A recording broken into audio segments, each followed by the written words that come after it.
Recording is there. So these are the different categories of communication. I know we're here on Friday. I just want to double check and see, is there anybody who is not, has not been here on Monday and Wednesday, here for the first time? Great. Looks like just about everybody is returning.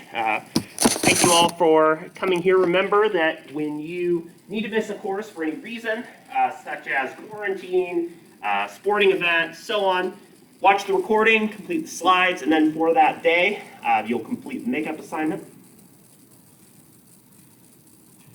On Wednesday's class, we also went through that Mozilla blog, right? The Mozilla blog was essentially about internet friends and about how, under COVID-19, the friendships and relationships that we formed with other people looked really different. So we talked about how some of the relationships that we created during COVID-19 online might have kind of evaporated over time, or maybe we had an easier way to connect with friends and family because we were in closer proximity to them. We went through a crash course of communication, some of the fundamentals of communication. Another major element is this idea of semiotics, signifier, signified. We used an emoji example. An emoji is a signifier, it's representing an emotion. A signified is the feeling or the message that is being reflected through communication. So for this class, we'll understand, using a lot of these basics that we built on Wednesday, how interpersonal communication develops. And we'll particularly be focusing on the ways that we use communication to reduce the uncertainty that we have about other people. And we'll be talking about some of the ways that we use communication to understand and perceive other folks. And then toward the end of class, we'll talk about effective listening skills and some of the ethical concerns that relate to interpersonal communication as well. Before I do that, does anybody have any questions about anything that we covered last class or anything about the course in general? Questions do come up at any point, please let me know and I'm happy to answer. So, why do we communicate with each other? I know this is a pretty basic question, but what are some of the reasons that you might engage in interpersonal communication with another person?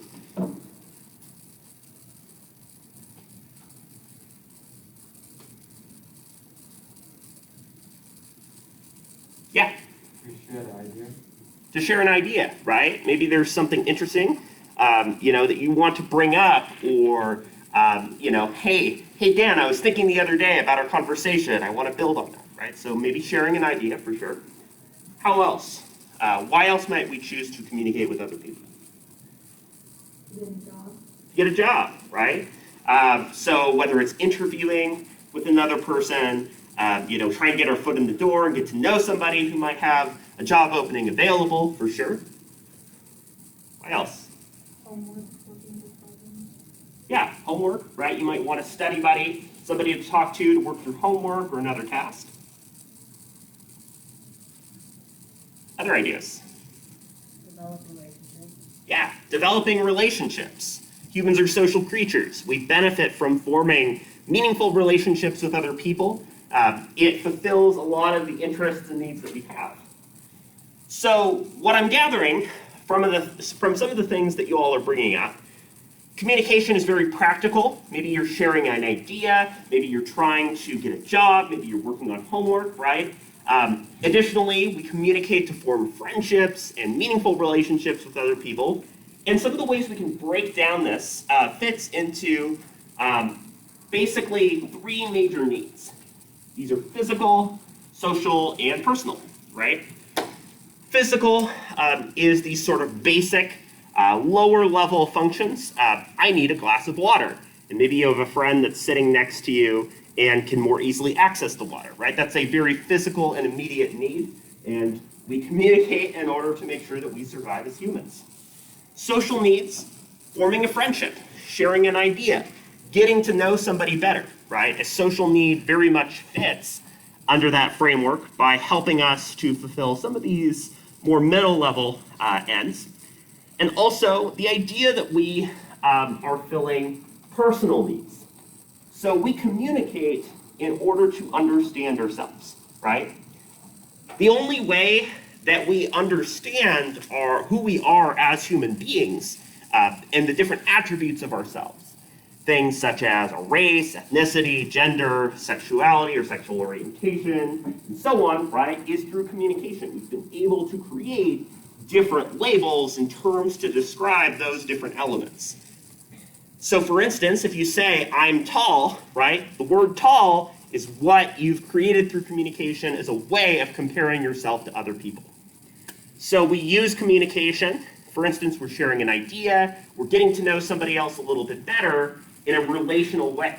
Oh, I really love watching shows on Hulu too. And you use communication to build that connection.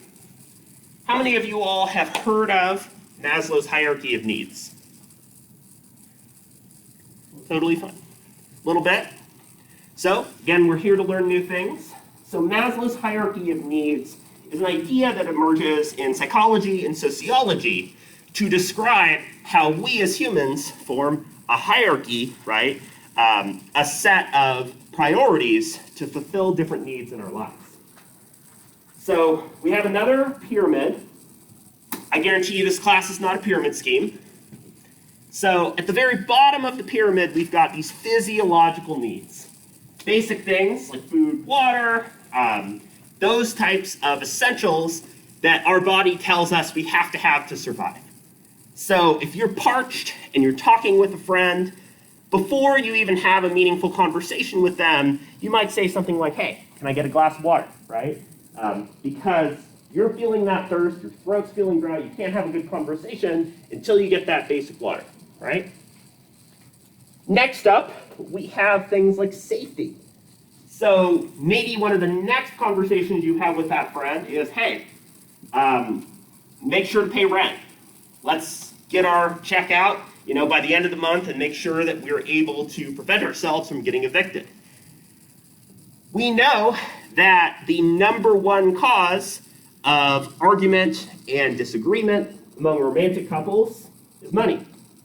And oftentimes that's because we in our brains have this lighting up, scared feeling about our safety needs being fulfilled, right? We want to make sure that things like our access to a stable place to live, our access to our own health, our access to things like employment, hey, get a job so you can pay rent, right?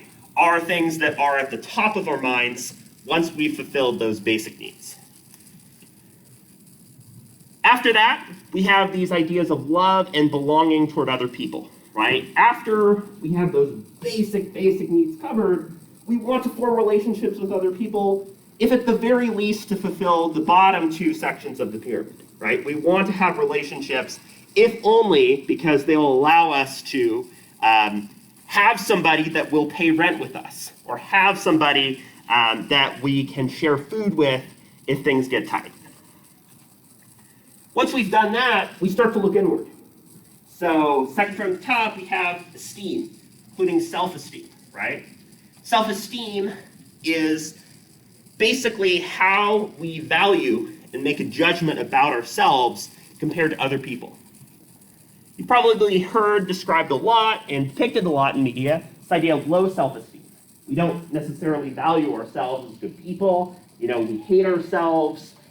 We feel like we could be better, right?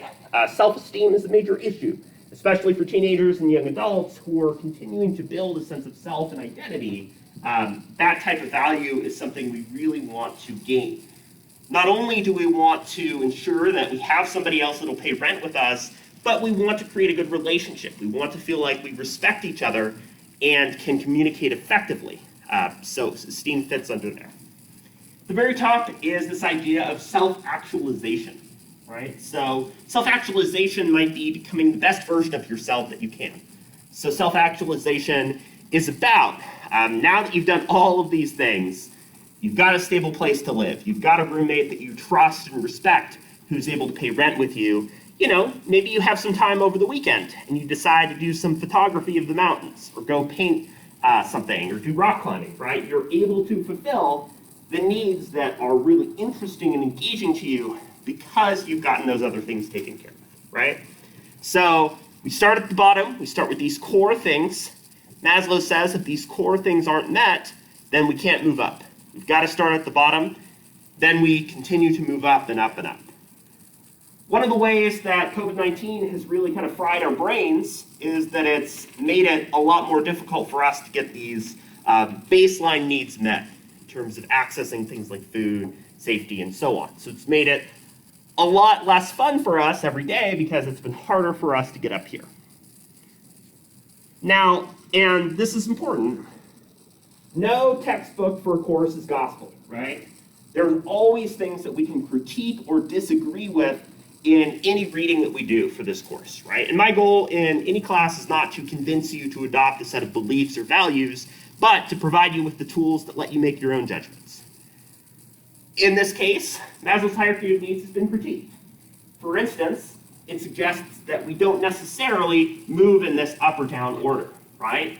Sometimes people are more interested in creating a loving and involving relationship than they are with some of the elements of safety, because they say, if we're up here, we have good friendships and relationships here, we'll figure it out down here, right? So there are situations where this hierarchy doesn't make sense, but I bring this up because it's an important way for us to think about and contextualize our communication.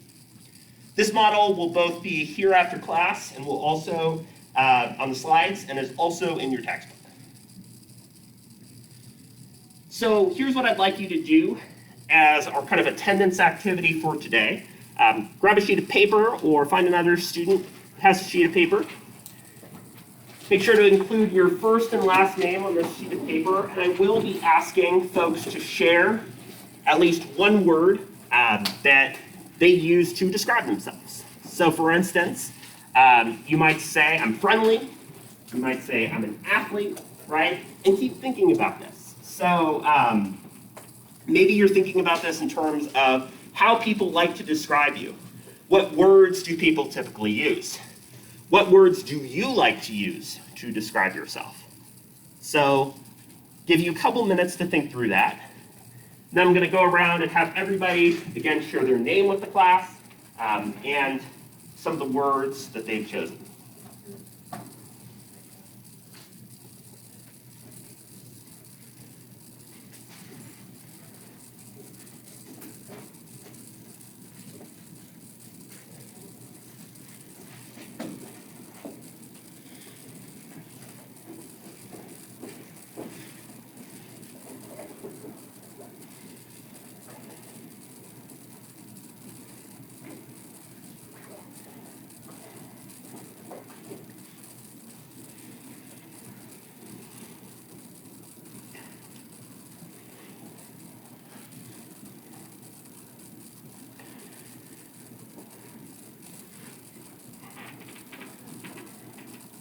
This is also a not so stealthy way of me getting your names down.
Like most of you are wrapping up, so I'll give you another minute or so to finish up.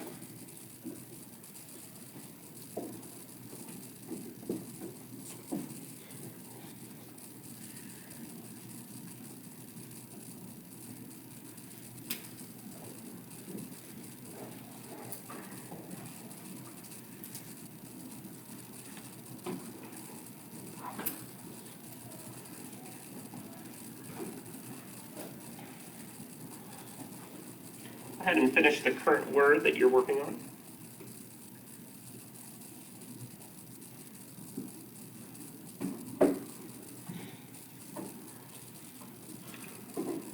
As we go around, make sure to share with us your name and then whatever words that you came up with that you're interested in sharing. So let's start right here on this side. So either one of you can go for it. Okay, I can go. I'm Mia, and a couple words I said were caring, friendly, and fun. Great. Thanks, Mia. My name's Alina, and a few words I used were athlete, vibrant, and organized. Gotcha. My name is Haley, and I've always been told that I'm independent, strong-willed, and a perfectionist. Gotcha. Mia, Alina, Haley. Mia, Alina, Haley. Okay. Let's go over here. I'm Ashton. I'm a volleyball player. I'm a redhead, and I'm caring. Great. Thanks, Ashton. I'm Presley. I'm an athlete. I'm eager and caring. So Ashton, Presley. I'm Tandy. I'm outgoing, outdoorsy, fun, funny. Thanks, Tandy. I'm Gracie, and I said nice, caring, and hardworking. Thanks, Gracie. Tandy, Gracie. I'm Zach, and I said quiet, goofy, and friendly. Awesome. Thanks, Zach. I'm Jackson. I said athlete, hardworking, and smart. Jackson. Okay. I'm Meg. I said agriculturist, hardworking, and leader. Thanks, Meg. I'm Brianna, and I said outgoing, independent, and leader. Thank you, Brianna. I'm Jack, and I put hardworking, friendly, and focused. Thanks, Zach. Sing. Jack. Jack. Okay. Yeah. I'm outgoing, Preston. Yeah. Awesome. I'm Hannah, and I put funny, caring, and competitive. Hannah. Thank you. We'll go to the row over here. I'm Ryan, and I did athlete, hardworking, and forgiving. All right. Thank you. I'm Greg. I was an athlete, determined, and respectful. I'm Susie. I'm lazy. I'm lazy. That's a good one. I'm Tally. I'm energetic, athlete, and blunt. Great. I'm Logan. I'm an athlete. I'm caring, and I'm funny. I'm Hector. I'm an athlete. I'm loud. Thanks, Hector. I'll keep working on names. Again, it'll take me a little bit to get them all down, but I always want to make sure that I do. But there's a lot of really interesting things that came up to me as well we're sharing that. So I had us do this for a couple different reasons. The first one is I was really interested in the hierarchy. What were the things that you chose first, or the things that stood out to you? There were several students who started out by saying, I'm an athlete, right? And if you're an athlete at EOU, that's a big part of who you are and what you do. You're regularly going to practices and, competition, meets, and so on. So it's on your mind all the time. How you sequence yourself and introduce yourself to other people, it's a big deal. A lot of folks mentioned hardworking, right? Again, it's fulfilling that really important element of Maslow's hierarchy. If you're hardworking, if you're focused on work and tasks, that might be important for you in order to fulfill some of the other things that you need. It's interesting that some of the elements of personality were things that came up a little bit later.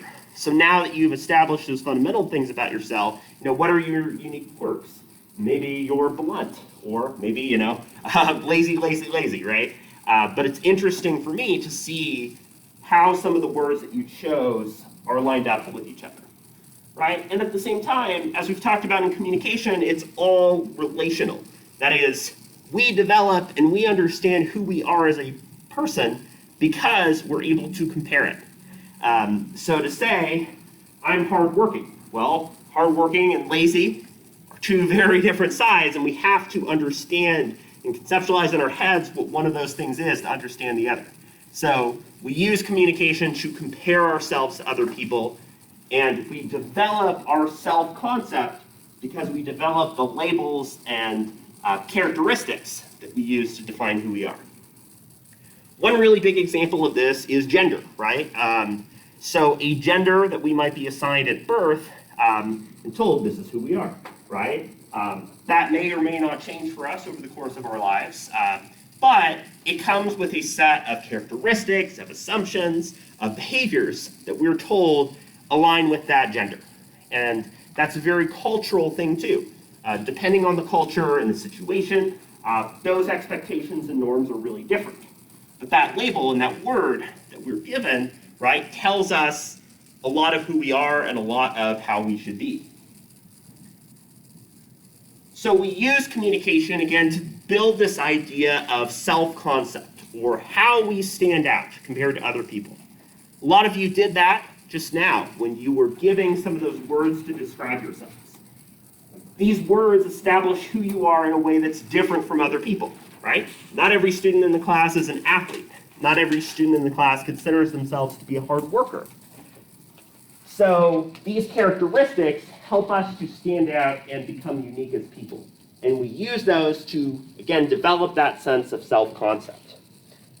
We have what's known as primary and secondary socialization, according to sociologists Berger and Lechman, right? This suggests that primary socialization is the major relationships with friends and family members, the close people in our lives. And we look to them, right? If you're familiar with Sigmund Freud, and his heavily critiqued work in psychoanalysis, we use our parents. We have, two parents of opposite sex. We oftentimes use that as a way of defining who we are and who we're not, right? If we're assigned male at birth, we identify, okay, I have similarities, I'm a lot like my dad, but I have differences as a person from my mom. Secondary socialization, kind of when we start going to school and when we start creating these kinds of friendships and relationships that exist outside of our families. So in that phase, those distinctions and those words to compare ourselves to other people really start to develop. Are you a friendly person, or are you an introvert or more withdrawn? Are you a hardworking person, or are you a lazy person? And those things, of course, absolutely change depending on the situation and the version of ourselves that we want to present to other people. But that secondary stage relates to how different elements of ourselves develop. So one major way that we engage in social relationships and build this idea of self-concept comes from uncertainty reduction theory from Charles Berger and Richard Calabrese, right? So these authors put forward the idea of URT. How many of you all, in your own words, are familiar with what a theory is? Raise your hand if you've heard of the term theory or you feel like you could describe what a theory is. So people know what a theory is. When I asked to describe it, a couple hands went down. Ryan, what's your best crack at that? It's an idea. Yeah. It's an idea. So we can build on that, right? That's a really good starting place. So a theory, you can think about a theory as kind of like a helicopter, right? A helicopter goes up, zooms out, and gives us a bird's eye view of the world or of whatever we're trying to identify. So theories are more abstract systems or rules that are designed to help us make sense of reality. So theories provide us with basically building blocks that allow us to understand communication or understand how people behave, right? Gravity is an example of a theory, right? I don't know the ins and outs, I'm not in physics, but I do know, if I have this pad right here, that it's gonna fall. I know this because gravity as a larger abstract theory that, things will fall down, tells me that that piece of paper will fall down, right? In the same way, uncertainty reduction theory is a theory in that it provides a broader explanation for how we communicate. You'll notice over the course of this class that there's a lot of different communication theories that'll become relevant. And we'll get into the ins and outs of different communication theories over the course of the quarter. There's also a course called Communication Theory that looks into these in a little bit more detail. How many of you have seen or heard of the TV show Catfish? A couple of you. How many of you are familiar with what catfishing is as a term? Okay. couple of you. So in the back, remind me again your name. Yeah. Yeah, Hector. So what is catfishing? What does it mean to catfish? Like when you post pictures that aren't you and like, you tell the other person that that's you. Yeah, it's a good way to describe it, Hector, right? So catfishing is when we, like you said, create photos and a persona online that doesn't represent who we are. Studies have actually suggested that on things like online dating in particular, we actually do a lot of things that are not necessarily entirely honest. Maybe we subtract like 10 pounds from our weight, or maybe, we include photos that are a couple years old. There's a lot of white lies that go into that. But catfishing takes it to another level and gives a totally different person. Makes you think you're communicating with somebody that is not who they say they are. Sometimes, it's a bot. Sometimes it's somebody that's a totally different gender or identity than what you're expecting. So the TV show Catfish essentially involves characters, because, reality TV, the lines between people and characters are pretty blurry. It involves people who have had these online relationships with others and choose to actually go and meet them. And oftentimes, people are not happy with how things go because they realize that the person they're actually meeting is not who they said they were. So uncertainty reduction theory is like meeting somebody face-to-face for the first time that you've only been communicating with online, right? Uncertainty reduction theory is just that.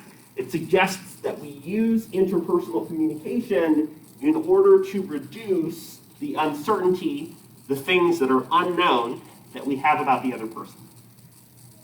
We do this in both a cognitive way as well as a behavioral way, right? So at a cognitive level, cognition, right, you can think about it as the gears that are turning in your head. We reduce cognitive uncertainty by getting to know and understanding this person better, right? So you now know, okay, we've got some students who, many of whom are athletes, many of whom might consider themselves to be hardworking or maybe lazy, right?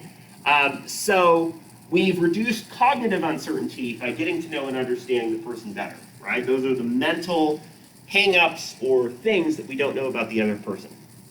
Behavioral uncertainty is more about how the person is going to act or behave.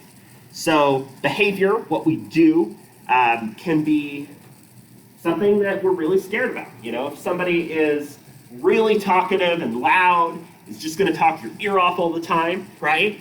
As we get to know and interact with that person more, maybe we're going to try to avoid them and walk around the hall or take a different route so we don't talk to them every day, right? Over time, as humans, we love patterns, and we love to have a predictable set of things that will happen. Our brains get really fried when we deal with uncertainty every day, when we are interacting with people and we don't know them, we don't know what to expect. Stranger danger, right? So uncertainty reduction theory suggests that we use interpersonal communication as a way of getting to know the other person better because it helps us, right, at a cognitive and behavioral level. Reduces our fight or flight, reduces our stranger danger, because we know who another person is and can better establish a relationship with them. So there's a lot of different ways that we might engage in reducing uncertainty through interpersonal communication. One of the biggest ways that we do this is through passive forms of gaining information. How many of you have ever stalked a social media profile, somebody else, to get to know them? And I will judge. Maybe stalked is not the right word, but have looked at a profile of somebody else as a way of getting to know that person better. Yeah, you just gotta go to the tagged photos. Yeah, tagged photos, right? Depending on the situation, those will be the end of you, right? So using social media to observe other people is one way that we might engage in reducing uncertainty, right? So that oftentimes is a more active form because it involves us making the decision. I'm going to look up this person on social media and try to figure out who they are, right? We can also do a more passive way. So passive is less focused on actively seeking information and more focused on, just kind of sitting back and watching who that person is. So maybe you're just talking to somebody and you're just picking up on their body language. What are they talking about? What are they like? Maybe you see, a new professor you're going to have for a class, and you see them talking to a student before class, and you use that observation to figure out a little bit about them. Right, and this goes back to a lot of species, including primates, will do this type of observational learning all the time, right? They eat the berries, causes one of the other monkeys to get sick and die, so the other monkey says, I'm not touching that, and I'm not going to eat those berries, right?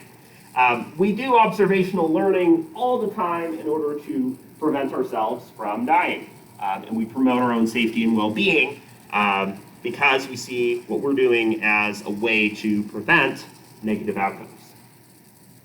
So interactive is a way to reduce uncertainty through direct communication with that person. It involves, maybe you're going on a date, maybe you're talking with somebody you see as a new friend after class. So interactive approaches are using communication with that other person, direct way to reduce uncertainty, right? So we can be passive, we can just observe, right, or just watch from the sidelines. We can be active.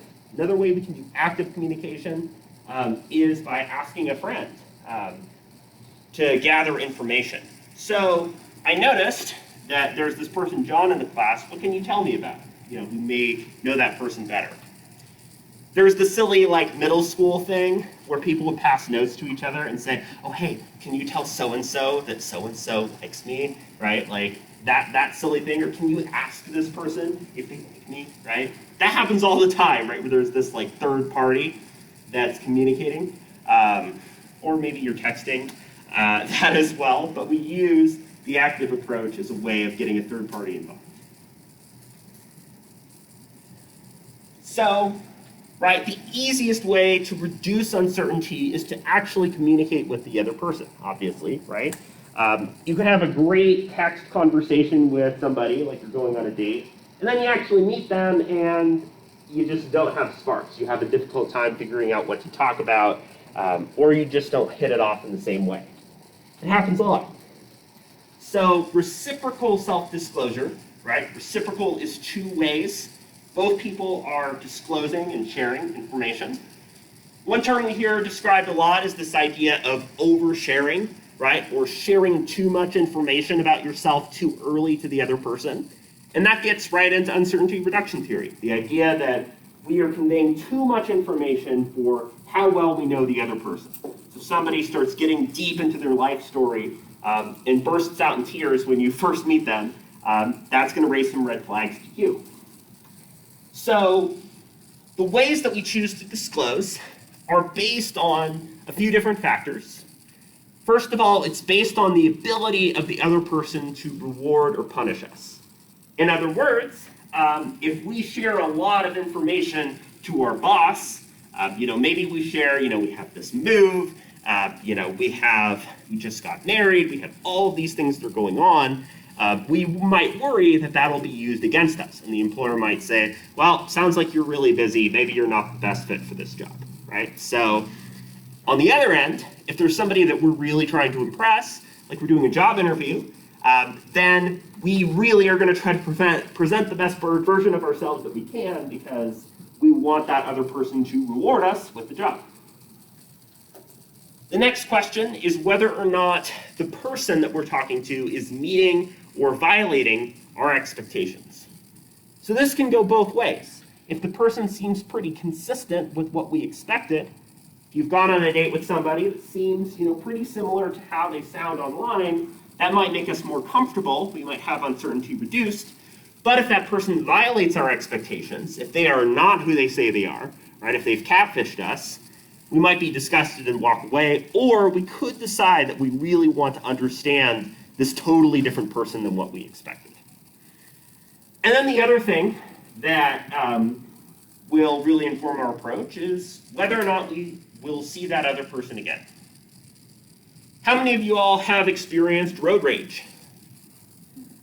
Yeah, several of you, right? You're driving, somebody cuts you off, somebody honks, somebody flips you off, right? I lived in Central California for 2 years. I understand, right? Road rage is bad in part because in almost every instance, the person who's, flipping you off, honking, giving you a hard time is never going to have to see you again. Or, maybe you'll pass by the car again, but you won't recognize each other anymore. So, we're not really interested in reducing uncertainty. We're not interested in creating a good relationship with somebody that we're not going to see again, right? We oftentimes can be a lot ruder, more disrespectful, if it's somebody that we don't anticipate ever encountering again. So I want to show you a short clip that's a trailer for Catfish that helps us to get a sense of how uncertainty reduction theory is happening. My job is to make college easier because students have a lot on them.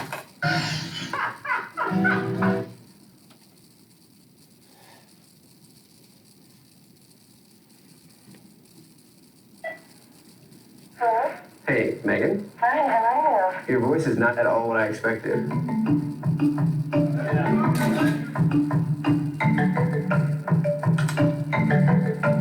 I mean, she must be pretty awesome, at least from Facebook. How long have you been calling each other babe? 2 weeks, maybe? I'm pretty good. I'm good. Last night we had a great talk. She told me about a chicken makes an egg every day. Yeah. Megan, I take you to my room and dry you off, touching every inch of you.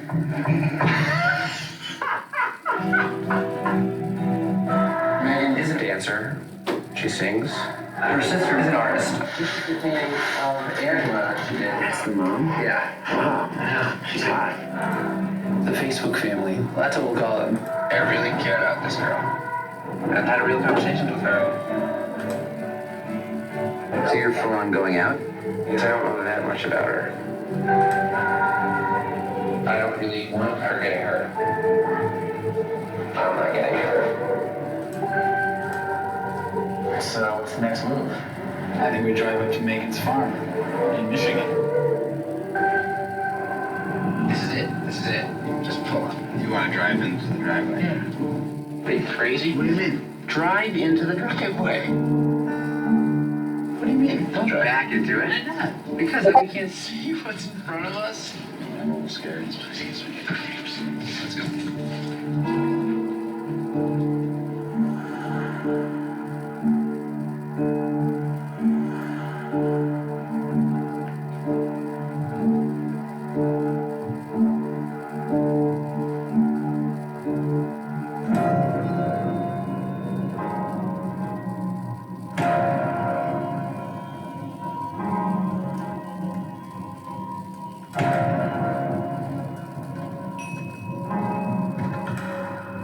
You just found like the tip of the iceberg. You gotta stop. Put the camera down. So, they don't show us fully who the other person is, but we can assume that it is not the person that the guy was talking to or thinking about that person as, right? So, we saw a lot of steps of uncertainty reduction theory at play here, right? They get to know each other, they meet each other, they learn about, their families. There's things like, he was mentioning the Facebook family. They were sharing, intimate details with each other. They were feeling like he was talking about how he was really starting to care for her, right? So uncertainty is reduced, comfort is building up, but there's still, hey, I want to meet this person. So the guard goes back up when they go to this farm in Michigan. They start to realize that, this person is not who they say they are. So catfishing, both the TV show as well as the concept, is a really good example of uncertainty reduction theory. We become more comfortable with somebody. We also put our guard up when we feel like our communication with them is not going the way we want.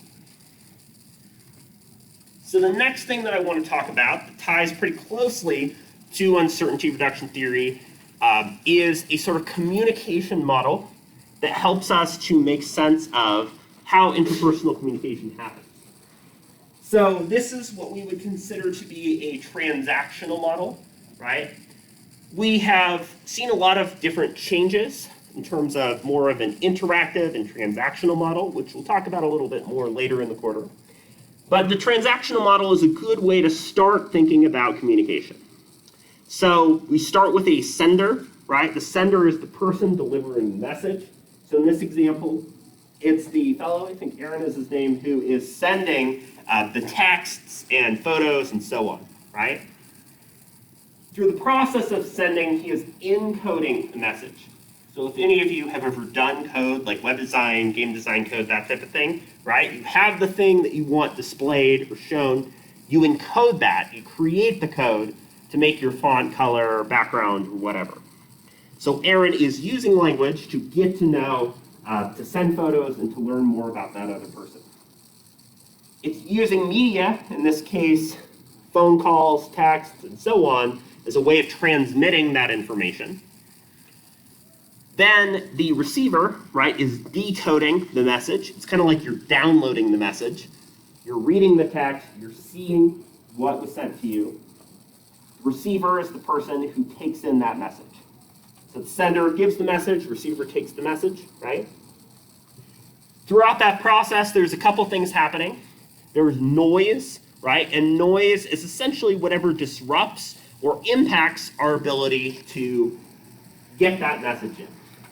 So for instance, this class is in the morning. Not everybody's a morning person. So some of the noise you might feel is physiological. I'm kind of tired. I'm just getting going for the day. I'm not feeling great. And so that noise is impacting how you're receiving information for this class.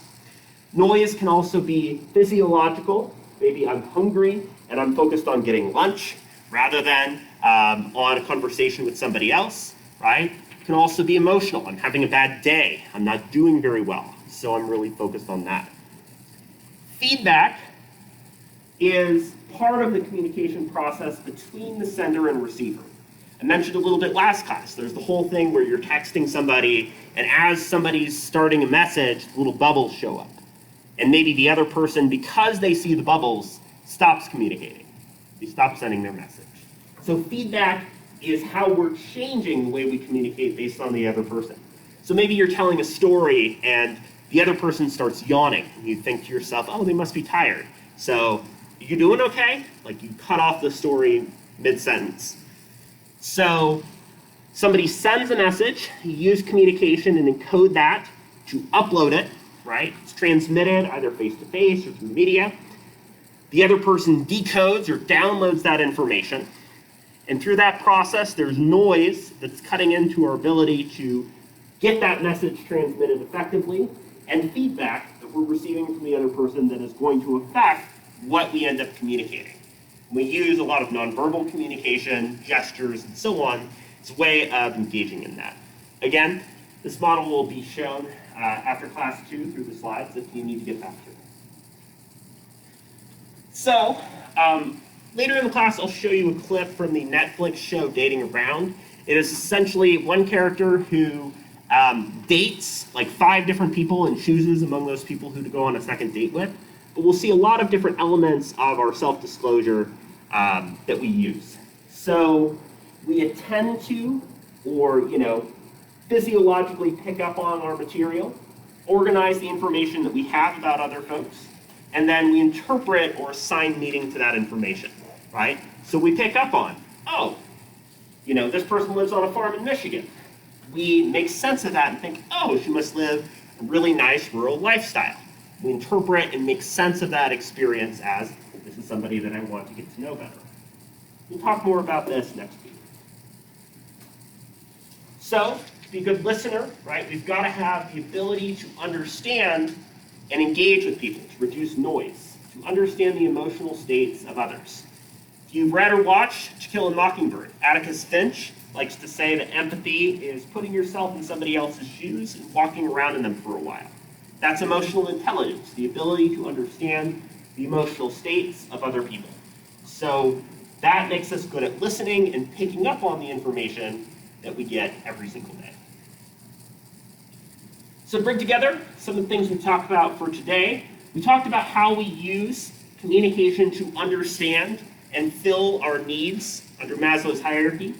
We talked about uncertainty reduction, using the examples like catfish to engage with the complexities and challenges, communicating effectively, and knowing somebody might not be who they say they are or might not be trustworthy. We also talked a little bit about effective listening and skills. We'll pick more up on that conversation for next week.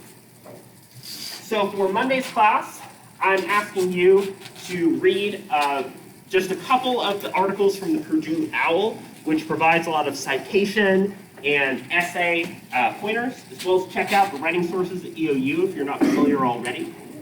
Please make sure to complete the online survey that's available on Canvas by the end of the day today. That'll help us going into next week. On your way out, make sure your name is on your sheet of paper and pass that forward. I'll use that for attendance for the day.